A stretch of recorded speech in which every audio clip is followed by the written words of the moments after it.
Exchange Group and London Stock Exchange, wherein the whopping sum of 1.004 trillion naira was declared as profit before tax. This caused the group to be reported all over the media as the first, quote, Nigerian financial institution to cross the 1 trillion naira mark in profit. It is our finding that these figures, as contained in the audited statements, are mere conjectures hurriedly put together by Segun Julius Agbaje and his team to deceive the Securities and Exchange Commission, the Financial Reporting Council of Nigeria, the Central Bank of Nigeria, and even the customers and investors into believing that it all is well with GTB, even when it is not.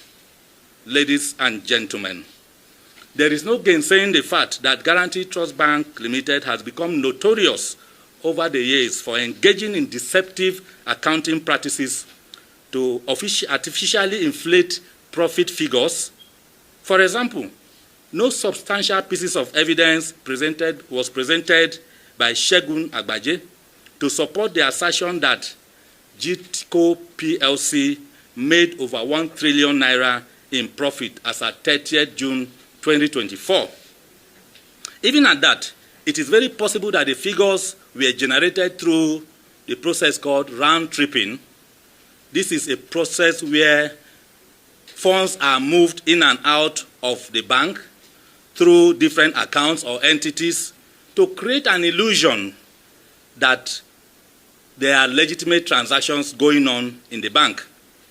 The combination of this process and other unethical issues, business practices, within the bank points towards the direction of systemic corruption, fraud, and money laundering, which we have asked the media, anti-corruption agencies, and the government to further investigate.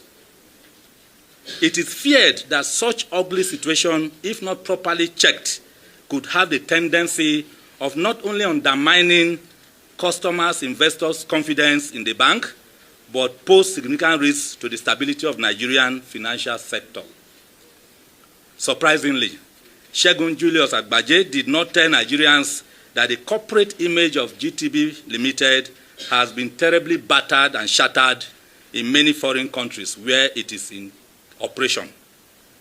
He lied by stating in the recent audited statements that GTCO PLC ensures compliance with disclosure requirements under the disclosure and transparency rules of the UK Financial Conduct Authority, FCA. The truth is that Guaranty Trust Bank UK Limited was sanctioned by the same FCA to pay a financial penalty of £525,000 for breaches of Principle 3, Management and Control, of the authority's principles for businesses between 19th May 2008 till 19th July 2010. In another development, the FCA imposed on Guaranty Trust Bank UK Limited a financial penalty of over £10 million, pursuant to Section 206 of the Financial Services and Markets Act 2000. As usual, the bank agreed to resolve this matter at the earliest stage, and they got a 30% deduction from their fines. This brought the total money paid as penalty by GTB in UK to the sum of about £7,671,800. The FCA, in justifying this financial penalty, which was paid with customers and investors' funds, mainly from Nigeria, it was paid before 24th of January 2023. The FCA stated that Guaranty Trust Bank Limited again failed to put in place policies and procedures to prevent and detect money laundering. FCA considered this repeated misconduct to be a direct result of the inability of senior management staff within the bank over a prolonged period of time to formulate and implement an effective plan capable of addressing the weaknesses identified in their anti-money laundering law and other financial systems. Finally, ladies and gentlemen, our investigation took us to the Bank of Ghana, where we discovered that the foreign exchange trading license of Guaranty Trust Bank Ghana Limited was suspended for a period of 1 month with effect from 18th March 2024. The press release dated 4th March 2024 indicates that the said license was suspended as a result of various breaches of the foreign exchange market regulations, including fraudulent documentation in foreign exchange operations. By that press release, the Bank of Ghana cautioned GTB to put in place effective controls to ensure strict adherence to the extant regulations and guidelines of the country. At this point, we begin to wonder the number of infractions that GTBank would have committed within the mother country, Nigeria, without any action or penalty from both the government and anti-graft agencies. We make bold to say that it is not too late for these regulatory bodies and government agencies to act, and the time to act is now. Recommendations. Having spelled out the various infractions and unwholesome activities allegedly committed by Guaranty Trust Bank Limited, a subsidiary of Guaranty Trust Holding Company PLC, under the leadership of Julius Segun Agbaje, both in Nigeria and abroad, we hereby recommend as follows. 1. That the Governor Central Bank of Nigeria should forthwith dissolve the board and management of Guaranty Trust Bank Limited. This will pave way for thorough scrutiny of accounting books of the bank with a view to ascertaining its level of compliance with relevant banking laws, regulations, and guidelines. 2. That the Governor Central Bank of Nigeria should immediately suspend Segun Julius Agbaje as Group CEO of Guaranty Trust Holding Company PLC and retrieve from him all files or documents relating to Guaranty Trust Bank Limited to avoid interference with further inquiry into the issues raised in our private investigation report. 3.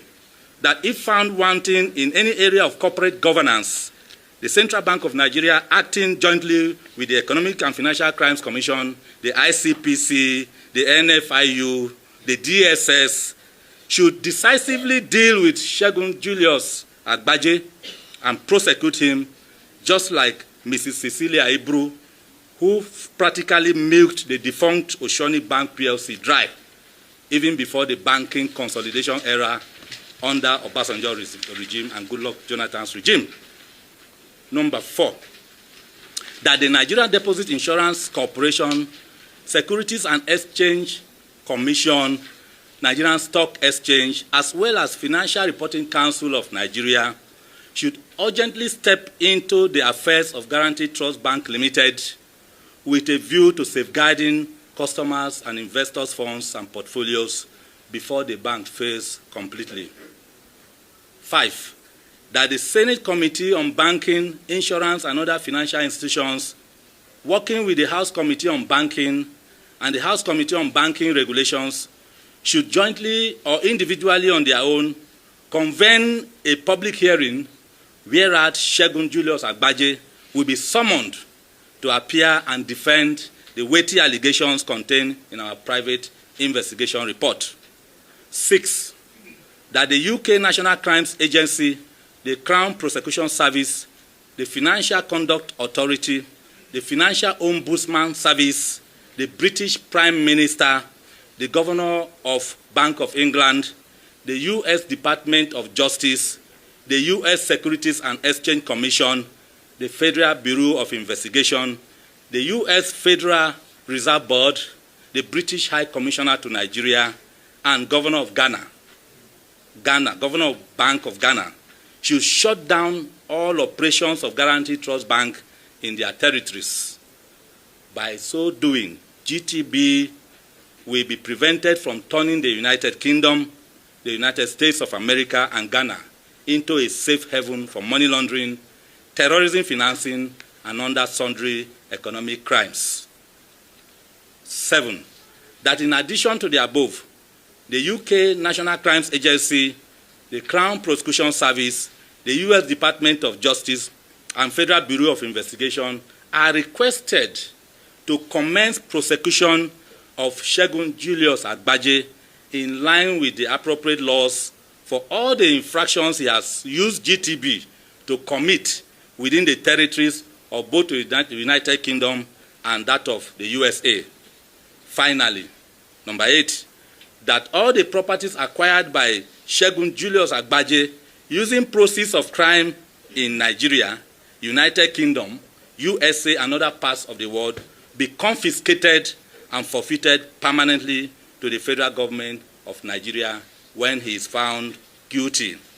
Ladies and gentlemen, we wish to let you know that the struggle to sanitize the banking sector of the Nigerian economy has begun, and we at GICN shall remain at the forefront to ensure that our people who are customers and investors are liberated from hardship, losses, and pains.